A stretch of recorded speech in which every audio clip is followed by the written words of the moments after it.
Hello dear students,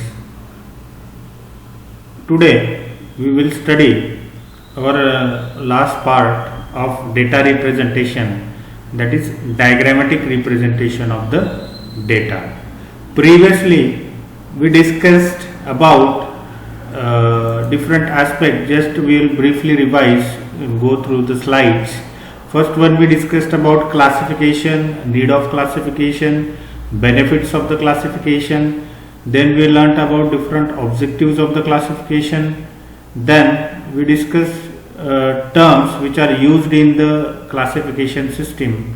Then we learnt about the two types of table, that is overlapping and non-overlapping frequency table.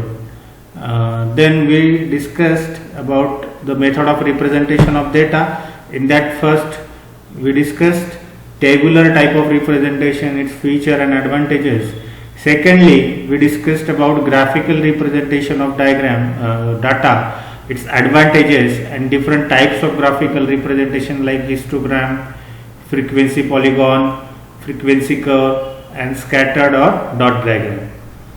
Today and later on we discuss the merits and limitations of the graphic representation. Today we will study the diagrammatic representation of the data. So what is diagrammatic representation of the data? Diagrammatic representation of data means what? The representation in the form of diagrams. Very simple is there. So if we represent the data through the diagrams, it is called as diagrammatic representation. First is that there are three different types of diagrammatic representation: line diagram, bar diagram and pie diagram. We will see first line diagram. Line diagram is again, it is the diagrammatic representation of the data.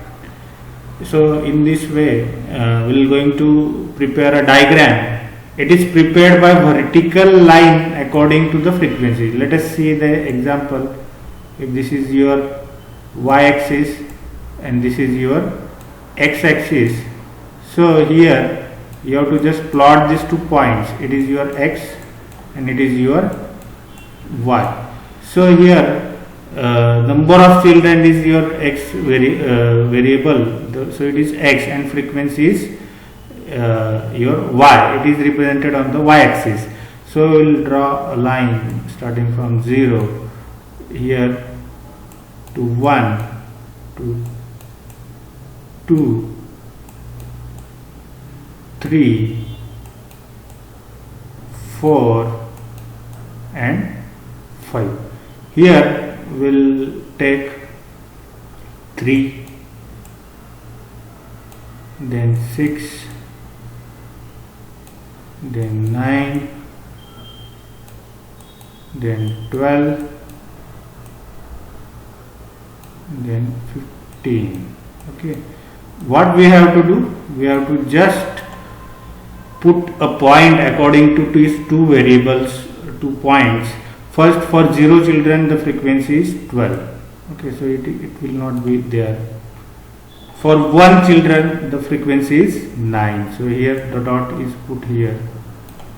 Then for 2 children the frequency is 6. For 2 the frequency is 6. Then for 3 frequency is 4 somewhere here.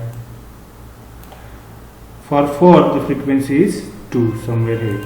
What we have to do? We have to just take a vertical line over this point.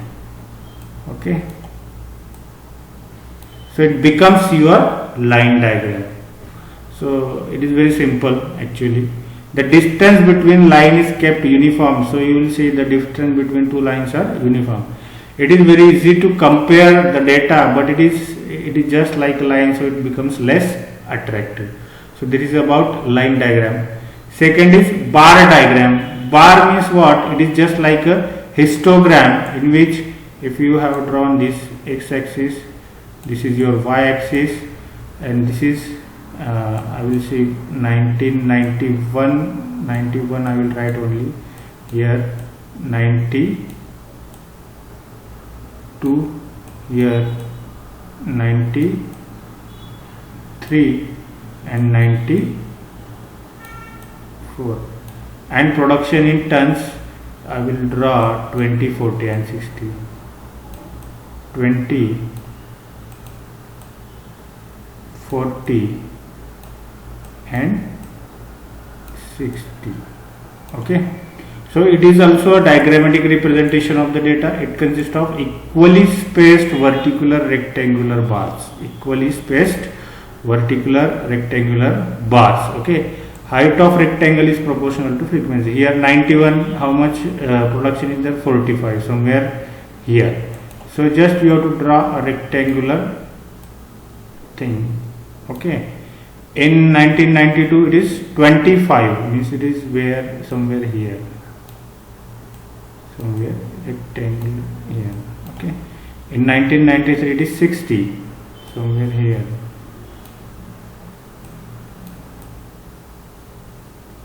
In 1994 it is 65, more than that.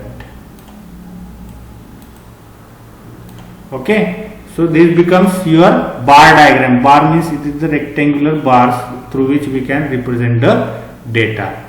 And last one is your pie diagram. Pie diagram is also a diagrammatic representation of data.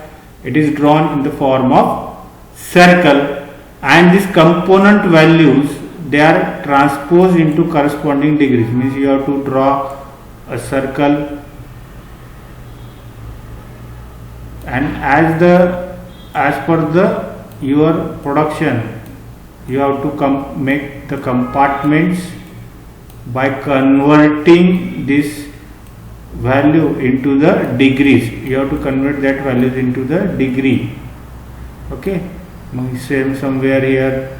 Larger is your Cuba, then more this is Cuba, this is Australia, like this. So in this fashion, this pie diagram is also drawn, which is very explanatory and looks very attractive. So these are the different types of the representation of the data, in which we learnt about diagrammatic representation. In this we learnt about line diagram, second is your bar diagram, and last one is your pie diagram. So all these methods are formulated to represent a particular data. I hope you all have understood the topic representation of the data. Basically there are three different types of representation. First one is tabular type of representation, which is the representation in the form of table. Second is graphical type of representation, which is the represented in the form of graph. In that we discussed about histogram, frequency polygon, frequency curve, scatter or dot diagram, and last one is your diagrammatic representation. Diagrammatic representation is your representation of the data in the form of diagrams. In that we learnt about, first is your line diagram, where we have to put the dots according to two variables and draw a straight line. It is very easy, but it is very unattractive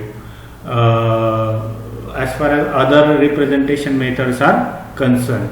Okay, so that is your line diagram. Second is your bar diagram. Here instead of line we have to draw a vertical bars according to the frequency of that data. So in this fashion we have drawn this bar diagram, which represents the production of certain thing in tons, and the corresponding year is given here. So 91, 92, 93, 94 is having this much type of production. So if we observe it, while seeing this is more attractive than seeing this table. This is also a tabular type of representation, but we have converted it into the bar diagram, that is a diagrammatic representation of the data. And last one we discussed about pie diagram. It is in the form of circle, where the data is represented in the form of circle, where component values are transformed into a corresponding degrees according to their share. Okay, so in this way we have completed this chapter, that is collection and representation of data. We learned different important aspects there. I hope you all have understood these things. If you don't understood, you please feel free to ask me. My number and email ID is given in the first slide. Thank you for your patient listening. Thank you.